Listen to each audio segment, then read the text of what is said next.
Olá pessoal, tudo bem? Uma ótima tarde a todos. Eu aqui, Joyce Hasselman, trazendo para você as principais notícias do dia, as informações, os fatos e o que há por trás dos fatos. E eu vou mostrar para você hoje por que a total responsabilidade por este país estar parado por conta da greve dos caminhoneiros é desse governo incompetente e burro do senhor Michel Temer. Fica aí.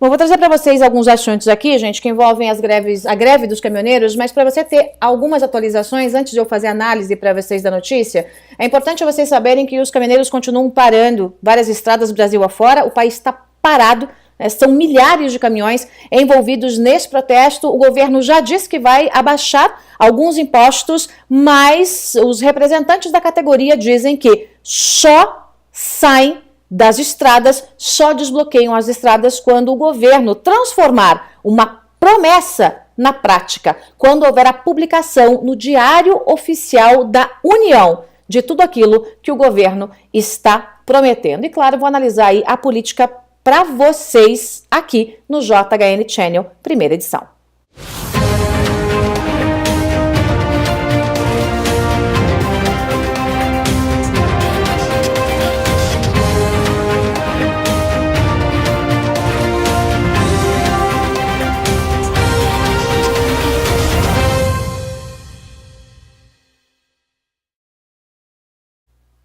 Vamos lá, pessoal. 25 estados têm protestos ainda dos caminhoneiros. 25 estados pelo Brasil, mais o Distrito Federal. Os supermercados estão desabastecidos, hospitais desabastecidos, cargas vivas estão paradas. O que são cargas vivas? Cargas de animais estão paradas em algumas rodovias e os caminhoneiros não querem saber de conversa com esse governo por uma razão muito simples. Esse governo não promete o que cumpre. Esse governo é farsante, esse governo é irresponsável, esse governo é incompetente e esse governo é o responsável por esta paralisação que você está acompanhando agora em todo o país e eu vou provar para você por quê. Antes de mais nada, gente, você já sabe, né? Vai curtindo, vai compartilhando, vai curtindo, vai compartilhando, vai curtindo, vai compartilhando. Você está acompanhando aqui no meu canal no YouTube essas informações e é importante que você curta e compartilhe para que esse vídeo chegue ao maior número de pessoas, tá? Depois não adianta reclamar, gente, que não está recebendo a notificação, porque se você não curte o vídeo, o YouTube dá aquele te enganei e não manda a notificação para você. Se você deixa de curtir o vídeo 1, 2, 3 vezes, aí babau, né? Então curte, compartilha, espalha aí para o maior número de pessoas.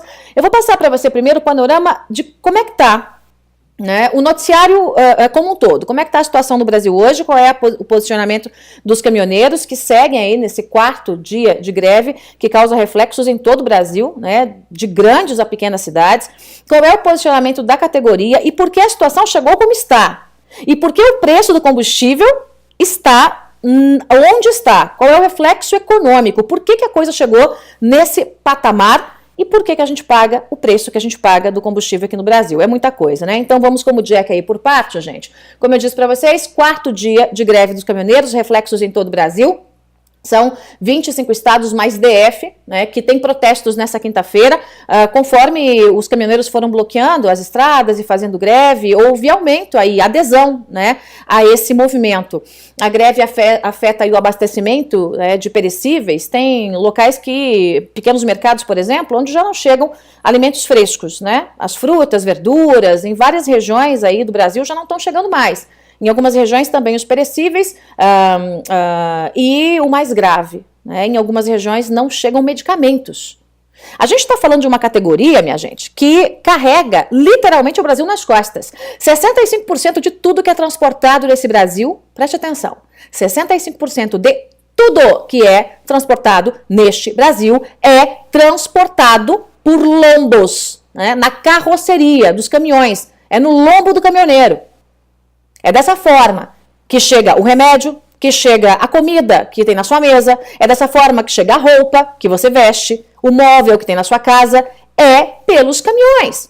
Por quê? Porque aqui não tem hidrovia que funcione, não tem ferrovia que funcione, aliás, nada funciona direito nesse Brasil. É um Brasil continental, um país continental, e um modal de transporte que é utilizado para fazer este vai e vem de coisas é justamente o modal rodoviário. É o caminhão que transporta. Então, se parar o caminhão, se parar o caminhoneiro, para a economia do Brasil. E eles mostraram força e estavam avisando há muito tempo que iam fazer isso, eu vou chegar lá. Por isso que eu estou debitando toda essa fatura, não é parte da fatura, é toda essa fatura na continha do seu Michel Temer, tá, gente? Então, a gente tem aí, em alguns casos, né, juízes determinando que os caminhoneiros voltem a circular, que destravem rodovias e dizendo, inclusive, que pode haver aí o uso de força, né, para que os caminhoneiros voltem a rodar, e os caminhoneiros já disseram que não.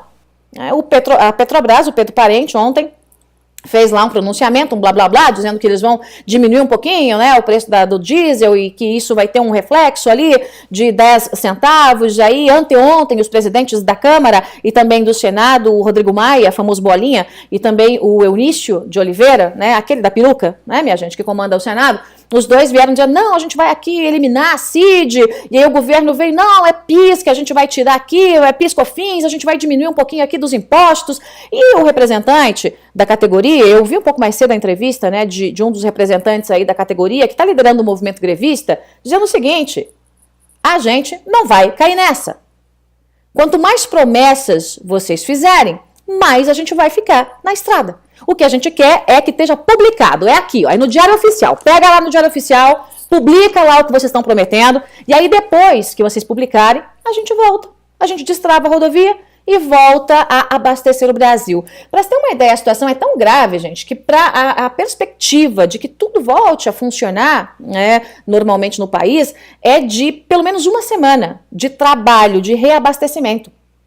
Em São Paulo e em outras capitais, alguns postos de combustíveis já não estão abastecendo. Por quê? Porque não está chegando combustível na bomba, logo os postos de combustíveis não estão repassando. Pronto, não tem combustível. Em São Paulo, parte da frota de ônibus parou de rodar.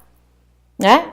Na capital, o rodízio foi suspenso. Aliás, hoje é o rodízio do meu carro. Né? Eu já posso sair. Hoje eu posso sair que não vou levar multa. Rodízio foi suspenso. Agora, o que adianta? Rodízio está suspenso, mas não tem gasolina para abastecer o carro? Essa é a situação, né? E esse caos foi gerado pela inoperância, incompetência e burrice de um governo que é o governo do Michel Temer. Que, aliás, veja, eu dei todas as chances possíveis e imagináveis, inclusive apanhei por isso, para que o governo mostrasse serviço. E quando o Brasil está parando, porque os caminhoneiros dizem, nós não vamos mais trabalhar, nós não vamos mais entregar nada, porque estamos sendo castigados por uma política estúpida de um governo estúpido, o que o Michel Temer faz? Ele faz uma reunião para anunciar que não vai ser candidato, que o candidato é o Henrique Meirelles. Mas que coisa mais sensacional! Que coisa que realmente faz diferença no Brasil e no mundo! O candidato 0,5%, Michel Temer, diz que não vai ser mais candidato e lança um outsider, o candidato 1%, o Henrique Meirelles. Enquanto o Brasil está pegando fogo, enquanto o país está parado. Então, eu fico pensando onde está a cabeça dessa gente. Está onde? Está em Marte? Está em Vênus? Plutão? Porque no Brasil não está. No nosso dia a dia não está. Tem muita gente que está descendo além aí nos caminhoneiros por conta desse movimento grevista. E eu ontem fiz uma ponderação para você e repito aqui. Eu sou contra todo tipo de greve, tá? Por princípio. Greve, não. Agora, tem uma coisa que é fato. Essa categoria está tentando ser ouvida há meses. E o governo se finge de surdo, ignorando uma categoria que é uma das mais importantes para a economia do Brasil. Não houve, não tinha o que fazer. O que eles poderiam fazer de diferente disso? Eu dei uma ideia ontem, né? Encher Brasília de caminhões, colocar 1.000, 2.000, 3.000 caminhões em Brasília, fechar o Palácio do Planalto, o Congresso, aquela coisa toda, cercar de caminhões, seria uma alternativa sem precisar parar o país. Agora, chegou num ponto em que essa categoria não tinha mais o que fazer, senão, de fato, mostrar a força que tem. Né? Eu vou fazer um breve histórico para você entender por que a situação chegou onde chegou.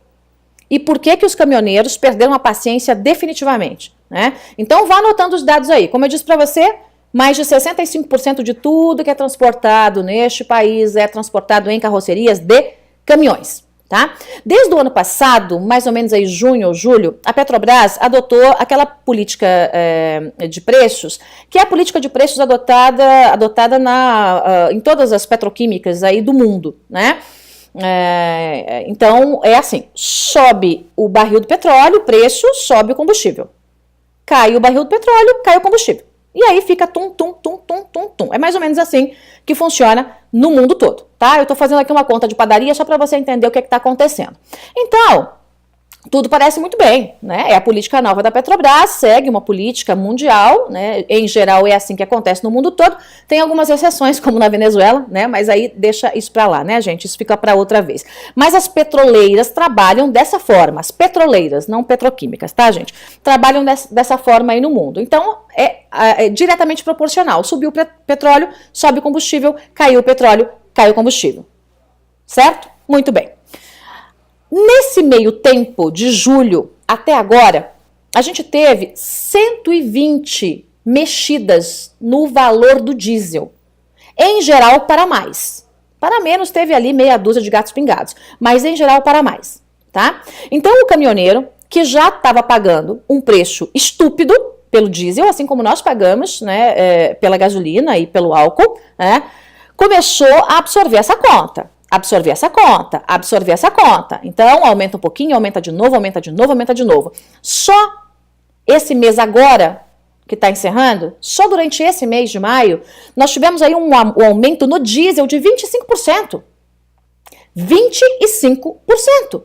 Qual é o insumo, o produto básico para o caminhoneiro trabalhar? É o diesel. Né? Se ele tiver o caminhão e não tiver o diesel, não anda. Então, é o diesel. É o básico para que o caminhoneiro rode. Você acha que o caminhoneiro, que o transportador, consegue colocar em um único mês 25% a mais no preço do frete dele?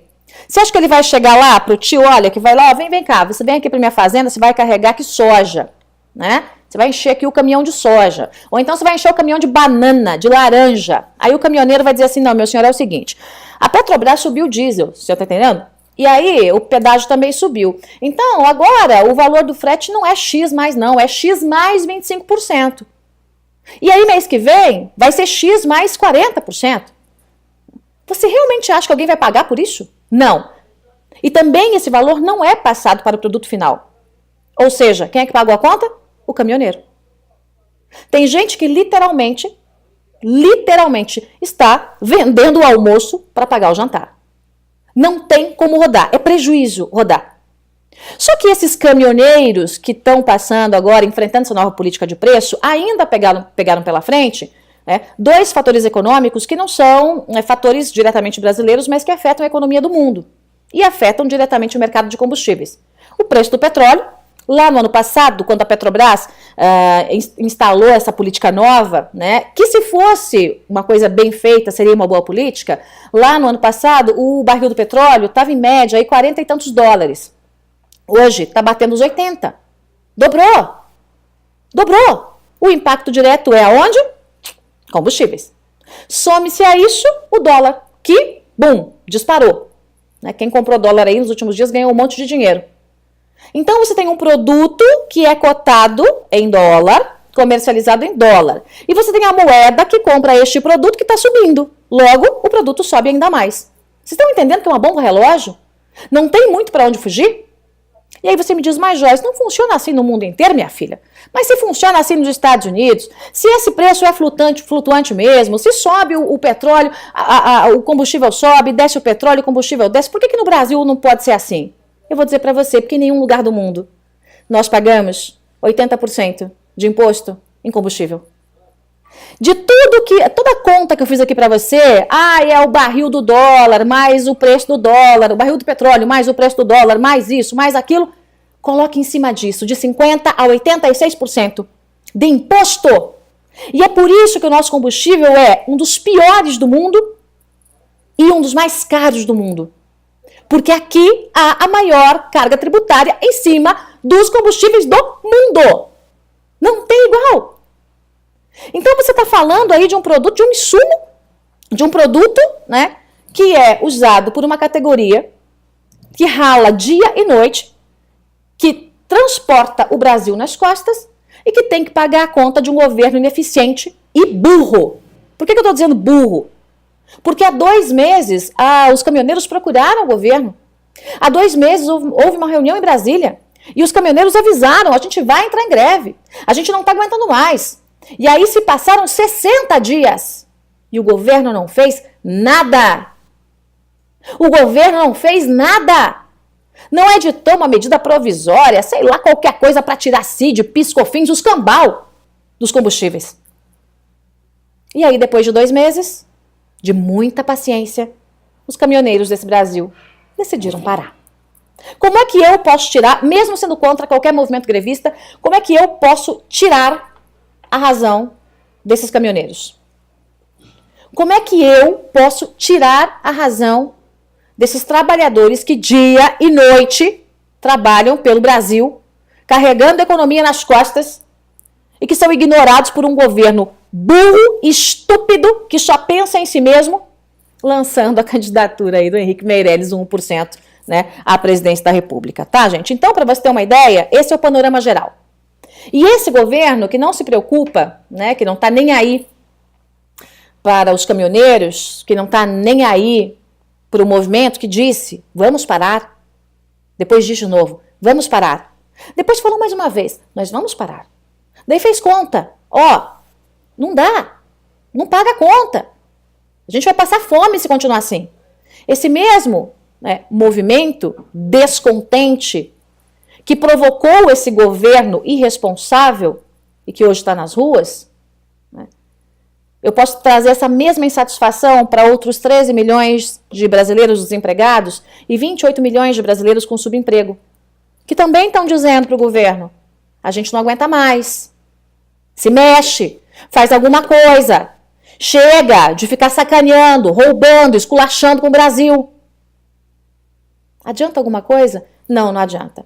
Porque o candidato 0,5%, Michel Temer, está muito, muito preocupado em dar uma sustentação para a candidatura do 1% do Henrique Meirelles, que não vai durar um verão, né, gente? Essa candidatura aí do Henrique Meirelles já era, né? Só não contaram para ele ainda que ele não é candidato, que é tudo mentirinha, né? Que estão enganando ele, tá bom, minha gente? Então, que fique bem claro para vocês que há 1 ano essa bomba relógio foi armada, que há 1 ano os caminhoneiros estão enfrentando isso e que há 2 meses eles deixam bem claro que só continuariam se houvesse uma solução. E o governo nada fez. Então está correto o movimento grevista ao dizer que só retomará todo o trabalho quando tiver no Diário Oficial da União, publicado. Quando o senhor Michel Temer, o senhor ainda presidente da República, graças a Deus está acabando, né, minha gente, está acabando, falta pouco, quando ele publicar lá no Diário Oficial da União, quando o Senado e a Câmara terminarem o dever de casa, né, o Congresso Nacional, para que esses impostos sejam retirados aí do diesel e que aproveitem e já retirem da gasolina, já retirem do álcool, façam uma conta. Vocês sabem fazer conta? De somar? Subtrair? Regra de 3. Simples. Composta? Não, composta não. Não. Faz uma continha de somar então. Se não souber a regra de 3, nem simples, nem composta, nem multiplicação, faz uma continha de somar. Só para vocês terem uma ideia, assim, né? Sabe aquele riscando os pauzinhos? De quanto é que a gente paga de imposto aqui e quanto é que se paga nos países mais civilizados, quando o assunto é política e economia. E quem sabe vocês entendam que vocês estão assaltando o bolso de todos nós, todos os dias, e que o Brasil não aguenta mais. O Brasil não aguenta mais. E os caminhoneiros mostraram a força que tem. Você sabe, gente, que tem um grupo de caminhoneiros aí, não é todo mundo não, tá? Mas tem um grupo aí que está dizendo o seguinte, que só sai das estradas, das rodovias, quando garantirem aí a urna com o voto impresso, quando houver a garantia do voto impresso. Tem gente aí que já está falando sobre mudanças no Supremo. Eu adoraria que essa manifestação seguisse até que houvesse a garantia do voto impresso. Vocês viram a força que vocês têm. Eu já disse isso no passado recente, que um único caminhoneiro é capaz de parar toda a região sul e sudeste do Brasil, com um caminhão. Basta colocar um caminhão travando a BR-376, que é a ligação de todo o sul com o Brasil, com o sudeste, do sul com o sudeste, e pronto, para o país. Para vocês terem uma ideia do tamanho da força dessa categoria, né? Então, eu vou dizer para vocês, se vocês entrarem nessa luta pelo voto impresso, Contem com o meu apoio, né? Vamos juntar 1.000, 2.000, 3.000 caminhões. Invadir Brasília com civilidade, tá, gente? Com civilidade. Cercar o Congresso Nacional com caminhões. Já imaginou que imagem linda? Hã? Aquele Congresso cercado com caminhões para todos os lados. Cercar o Palácio do Planalto. Cercar o Jaburu. Quem sabe eles se mexem, né, gente? Cercar o STF. Quem sabe eles se mexem? O TSE. E fazem o que simplesmente é lei. Obedecem simplesmente à legislação desse país, que determina que haja voto impresso nessa eleição. Ela aí, minha gente. Olha só, às 8 da noite eu tenho mais informações para você. Você acompanha a segunda edição aqui do Jornal da Joyce, que agora tem um nome mais assim, chique, né? O JHN Channel, segunda edição, mas é o tradicional Jornal da Joyce, né, minha gente? Né? Com televisãozinha atrás, com fundo, sem fundo, sou eu aqui falando para você a verdade. Né, contando para você o que realmente está acontecendo, quais são os fatos do dia, as notícias do dia, os impactos na sua vida, né, do noticiário, e não esse nhenhenhé que você acompanha aí na tal grande imprensa. Aliás, falando sobre grande imprensa, eu vou trazer para você, não prometo hoje, porque vai depender aí da bagunça do noticiário, tá? Mas até amanhã, um levantamento que foi feito aí pelo Terça Livre, tá? O Alan dos Santos, que é meu amigo querido, fez um levantamento aí e fez um boletim lá no Terça Livre mostrando, fazendo um comparativo com os meus números e os números da grande imprensa. E, gente, eu vou dizer pra você, pra mim é de gargalhar, mas pra eles ficou feio. É de chorar. Pra essa grande imprensa, tá feia a situação pra vocês, hein? Eu acho melhor vocês mudarem a postura, hein? Senão não vai ter mais jeito, não. Vocês serão enterrados, sepultados, massacrados, enquanto uma imprensa livre, de verdade, cresce a passos largos. É isso, pessoal. Beijo no coração de todos. Espero vocês às 8 da noite e vai ter novidades às 8 da noite para vocês aqui no JHN Channel, segunda edição, ou no seu tradicional Jornal da Joyce. Tchau, gente. Fiquem com Deus. Até mais tarde.